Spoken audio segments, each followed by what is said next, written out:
K.Flay. We did it. We did it.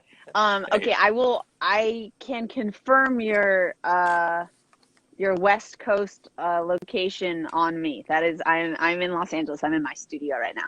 I was just going to ask, Los Angeles. Yes. We were just talking about the sun here in Central Ohio. I imagine it's quite the same out there. You know what? Controversially, well, okay, not controversially. Right now it is overcast in Los Angeles. Controversially, that is to my liking.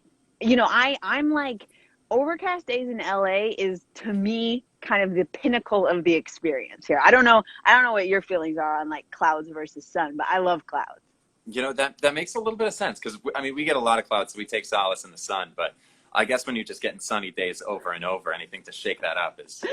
Exactly. The groundhog dayness of the sun. Yeah.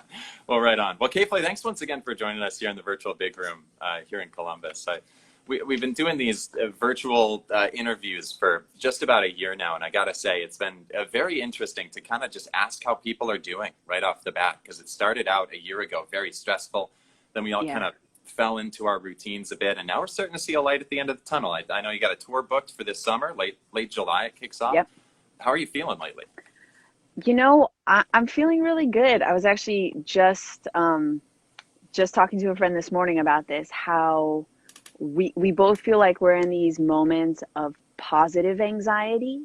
And like, you know, that in a certain way, like your body being stressed or anxious is really just your body's way of saying, hey, this is important. You should pay attention to this. This deserves your attention and your time. And I think, you know, right now, as I prepare to release this EP in less than a month, I've sort of got all these different things I'm working on, not all of which I can talk about, which is really exciting. I'm feeling that it's like the old world feeling of like, oh my God, I have a lot of stuff I got to do. Yeah. So I'm feeling quite invigorated. But I think I've really had to retrain my brain not to go on a psychological bent here, but I do think this notion of like, how do we parse out productive anxiety and productive stimulation from unproductive anxiety and maladaptive stimulation. I think I'm in, like, I hope, a good place with that right now. Yeah. That's really wise. I feel like I'm going to take a lot of that into my future, and I thank you for blessing us with that Totally. all those turns of phrase to separate that positive anxiety and know that important things are coming, and we should take notice of that. Totally. And like, you know, I think if this last year has kind of reminded us of anything, it's that, you know, we don't have a lot of control over a lot of things in this world. And that's just kind of like the fact of the matter of being a human. Like, so it's good to accept that, and then also kind of like refocus on what are the things you can control. And like, even for me, you know, one of the big things I can control is like my music. And that's been a cool outlet, you know, even with like, you know, like 4-letter words and kind of this next EP, you know, it's like heavy and loud. And I think that was my way of, in the midst of like being so cloistered and cooped up, that was my way of just being like, I'm going to express myself. I'm going to be really loud. Yeah, that's how I'm going to cope with it. Yeah, that makes a lot of sense. And talking about this loud new music that's on the way, we should touch on this. Inside Voices, the new EP coming out in June, mid-June, if I'm correct there. Really excited. June 11th. June 11th. Awesome. Looking forward to it quite a bit. We've got 4-letter words on the air here in Columbus. And something that really grabs me about that track is the way that you describe kind of dealing with some of those bottled up emotions and kind of letting them come out in a safe way. And I want to ask not only about your inspiration that led to that track, but also I'm always fascinated with like the linear progression of a song being written. And there's some really cool elements of, you've got these really powerful manic deliveries of the chorus, and then they kind of come back into like an introspective groove. So as you're writing a song like this, as a songwriter, do you find that comes like naturally along the way? Do you sit down at some point in the middle and say, okay, we got to pull back a little bit here? Because it plays really well with the lyrics. You know, that's a great question. I think over time I've developed a sense and an understanding of when to create lots of sort of rhythmic and sonic energy and when to pull that back in a song. And I think every song's different. Like sometimes the pre-chorus, right, is that chill moment, and then we have our like super bombastic chorus. Sometimes the chorus is really chill. I think that kind of feel for dynamics is something I've developed over the years just in my songwriting. So in the case of Four Letter Words, this is a song that began in a pretty classic fashion, which is me, not at this studio, at my old studio, playing that little riff, recording it, being like, oh, this is cool. I like it. It's kind of bluesy, but it's like kind of tough too.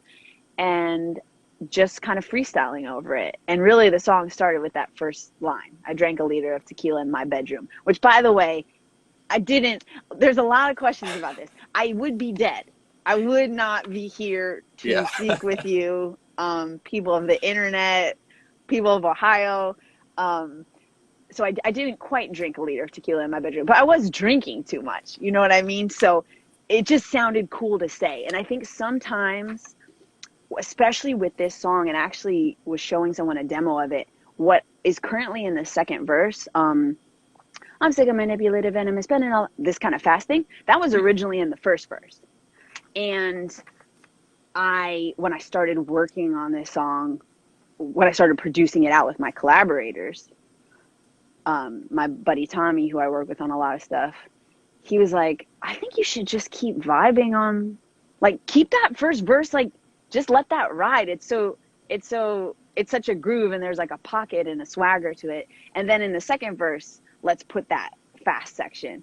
And I think it's really helpful to have people you trust and people who know you to say, like, actually, like, maybe we can reimagine this so that the song is always changing. And I think that's what, you know, I hope comes across with this song, that it never really is sitting still in one place. It's always kind of on the move. Well, thank you so much for the detailed description of that. Also, some real Busta Rhymes energy in that little pass. I mean, talk about, you know, when I was like a teenager, that was like kind of my superpower was I could rap along to everything that I heard. And it was, the dexterity, it's so amazing. Like people who are really, really good at that. It's incredible to watch. Yeah, my goodness. I can't wait to hear some of the elements that are going to be on this new EP. Again, Inside Voices due out this June. Looking forward to it. K.Flay, thanks again for joining us. There's some really legendary collaborators that also came by to work on this. You've got Travis Barker, who just seems to be working on everybody's stuff lately. He's the hardest working man in rock and roll. Seriously, yeah. You've got a track co-written by Dan Reynolds, who we just had on last week. That's super cool. Yep. And Tom Morello as well, returning to work with him. And I want to ask how the process was to collaborate with everybody this time around, because I know this isn't your first time working with Tom Morello. In fact, what did he say? You were the second person that he's ever cold called to work on music. I think that's so awesome. Yes. But this time around, was there more, I imagine there was more physical distance involved. There was. Well, so, you know, each of these collaborations came about in a really natural way. And I think this is a question I get asked a lot because I also feature on a lot of other people's projects. You know, most collaborations are like a text or a DM. It's just like kind of person to person. And I think that's what's really nice about it is, you know, and I'm sure there are some collabs that are like orchestrated by labels and for like super pop things or whatever. But honestly, a lot of it's just kind of human to human. And, you know, I've met a lot of people along the way through touring and through songwriting. So with the song I wrote with Dan, we actually wrote that just kind of before COVID hit. So we wrote that in person. I was at his house. We wrote that together, which was really fun. And, you know, Dan used to be the head of my label for my previous two records. And I love Dan, and, you know, he's a dear friend and obviously like a super, super talented person. With Tom, I had this song I've been working on, and as it's developing, it's becoming gnarly, you know, and I'm like, okay, this is like becoming really gnarly. Now, I will say I grew up outside of Chicago, which I'm not sure if you know that. So I'm very, you know, I'm a Midwest girl, Yeah. Also, I should just give a sec. I know we're like on the internet, so there's people from all over the world tuning in, but I love we've had some of our best times in Columbus, and so I just want to give a shout out. Truly, like, and I grew up, and that's a lot coming from me because I grew up in a Michigan household, University of Mm, Michigan household. So yeah. people were like, Ohio State, all this stuff. And anyways, then when I started touring, I was like, I remember I think I called my brother and I was like, Columbus is a wonderful place, like Andy. Um, anyways, but sorry, this is a meandering way of saying with Tom Morello, Tom is also from the suburbs of Chicago. And Tommy, the producer I worked with on that song, one of the producers, uh, is is also from the suburbs of Chicago. So we were kind of like, should we have like a Chicago Illuminati um, collaboration on this song? And actually, the other co-producer of that song is from Ohio. So it's a very Midwestern song in many ways, which is awesome. But I just texted Tom. I was like, I'm working on this song. You know, Tom and I have developed a friendship over the years. And he was like, yeah, this rips. He was like, yeah, I'll send you something next week. And I just, you know, so that was amazing. And then with Travis, we have some mutual friends. And one of those people, Nick Long, who's an amazing songwriter, connected us. And again, Travis, like, the hardest working man in rock and roll. I mean, like, he was mega pro, and we had to do it remotely because it was like early COVID. Yeah, and he was just amazing to work with. And I think, you know, that's kind of when you know a collaboration is going well and is good, is when it's easy and it feels like you're riffing off of each other and giving each other ideas, which is really exciting. Yeah, gosh, absolutely. I also think it's so wild that you and Tom Morello went to like rival sports high schools as well in Yeah. Chicago. Like, what are the odds?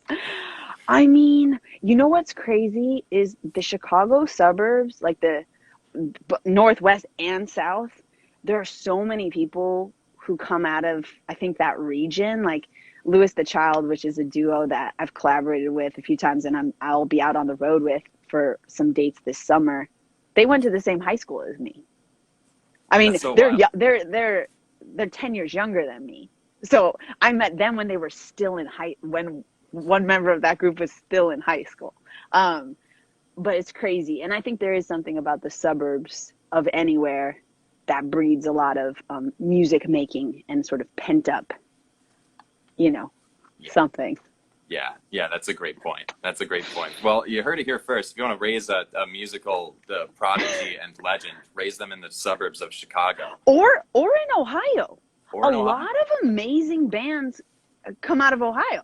It's true. It's more than people might know off the top of their heads. Oh, hell yeah. Dave Grohl's some roots here. So Don't want to get into the whole list, but well, we will go to the list, but go to the Midwest. If you want to raise your family in the Midwest, you will raise angsty teenagers who will then blossom into rock and roll adults. love it. That's the takeaway here. We appreciate all the love from the Midwest, and I can't wait to see you back in Columbus or back on the stage when the time is right. I know our time is short today. I know you got a lot of stuff to get on with, so I want to run you through a couple segments before we cut you loose. I've got some fan questions, Yes. and then one last surprise segment as well. So the fan questions right here. Looking at one from a user named Dead Memes, Deader Dreams. What's your favorite song at the moment? Oh my God. You know, there's a song by an artist, The Blossom, and the song's called Hardcore Happy. That's like my favorite song right now. I play that pretty much every day. And my manager, Seth, sent it to me. He's like, you're going to love this, so here you go. And he was right. Hardcore Happy. I'm not familiar yet, but I'll listen to it right Check after it out. this. Okay, cool. Thank you for the recommendation. Second question from JT. Similarly, what's your favorite movie? Oh my God, Clueless. Good pick. Last fan question. This is from a user named Zoom. Do you like turtles? Yeah. I mean, Yeah. yeah, I like turtles. I Yeah. like turtles better than like some other animals, but I haven't interacted with that many turtles. So It's it's true. kind of hard to say. I like the concept of turtles. Yeah, fair enough. A very middle of the road animal. Nobody hates turtles, but okay. Moving on. Last segment that I like to run everybody through. It's a surprise segment at the end. Well, I guess I should say I like to run it through with everybody that doesn't have a private Twitter account. It's called Reviewing Old Tweets, where we go very far back on the Okay, timeline wow. Okay, and here see we what we go. can pull from. We go all the way back here at the start to the second thing that you've ever tweeted, February 4th, 2009. Okay. About to go crazy on some zucchini bread, breakfast of champs. My question to you, do you still take the time to make yourself zucchini bread here? You know what's funny is I bet, so I'm positive I didn't make that zucchini bread, and I'm almost positive that my best friend Tina made it, and she makes amazing zucchini bread. So that's a big shout out to Tina, who is not watching this probably because she's probably doing work right now. But I love zucchini bread. I love banana bread. In fact, I was just talking about banana bread, and how the benefit of a loaf versus a muffin is like just the moisture, you know? Yeah. Anyway, because I had a banana nut muffin yesterday, Mm-hmm. and lamented that it was not banana bread. It's a good blend, a good food. I'm glad to see that we're still on the baked breads train. We are here on in baked breads, 2021. yeah. Okay, jumping to the next year, the summer of 2010, writing songs in total darkness is working for me. In the 11 years since, do you still find this to be true? No. I'm actually curious what the hell I was doing. So 2010, I was living in San Francisco. You know, who knows what I was up to. I don't write songs in total darkness, probably because I'm a much better, I'm using a lot more instruments and better equipment that I actually have to see. Right. That's pretty important. All right, good to know. A couple more here for you before we cut you loose. This one's from July of 2011. It's a joke that you told, and I want to see if you remember the punchline. Okay. What do you call interrogated Gouda? Interrogated. Well, it's something cheese. I would have to think, but like I want to say like grated cheese. That doesn't make sense. You're so close. Interrogated cheese. Oh, that's even better. Originally, it was grilled cheese. And then I hit you with another punchline. Interrogated. Yeah. Look at that. Interrogated cheese. Wow. We'll stop here in 2012, and it's a bigger question than a test of your memory. To be honest, I only spent like 10, 15 minutes ripping through the timeline, but a couple of recurring trends from those early years are either food references or puns. Just puns out of context, just throwing it out and seeing what sticks, and I love that. My favorite is from September 2012, more like Dunkin' No Nuts, and that's the whole tweet. It's so simple, but I was laughing out loud. You know what? I appreciate that. A lot of people, I don't know if they loved those as much as you have loved this particular one. Well, I was gonna say maybe one. I would encourage you to look back at a few and maybe tweet them again. I feel like some of them would do well here a decade later. And two, I should bring them back. A humble suggestion, but two, I'm wondering, do you still jot these thoughts down as you have them? Do you have like a notes app that's just full of these non sequiturs? No, I actually don't keep any type of like records of anything, which is sort of odd for a songwriter. I just, if I've tweeted it, it's because I just thought of it and I'm writing it down. That's how I'm writing it down. Love it. All right, so I have no treasure trove of like things I'm getting ready to post. Gotcha. All right. Well, live in the moment at K.Flay on Twitter. Yeah. Thank you once again. I like to ask everybody, I'm working on a map of artists' responses to this. I want to know what your prettiest American state is in terms of its geographical outline alone. What is the best shaped state, in your opinion? The best shaped state. I kind of like West Virginia. That's a good one. I like that one a lot. It's kind of unusual, and it has like, it almost has like a biological sensibility. I don't know if that seems weird. Like, it seems like it could be a structure in an organism. Yeah. That's a great point. I was only thinking about the little spillover thing at the top, but yeah, it's got some life to it. It has, it has, West Virginia has life. If they need a new slogan, There we go. they should consult us. Awesome. Well, we've got it. Thank you so much. I'll send you off on that one. Appreciate your time, K.Flay, for swinging by the virtual big room. Awesome. Thanks so much for having me. Thanks everyone for hanging out, and very, very hopeful and excited to be back in your neck of the woods soon. Yes. Looking forward to the day. All right. Take care. Again.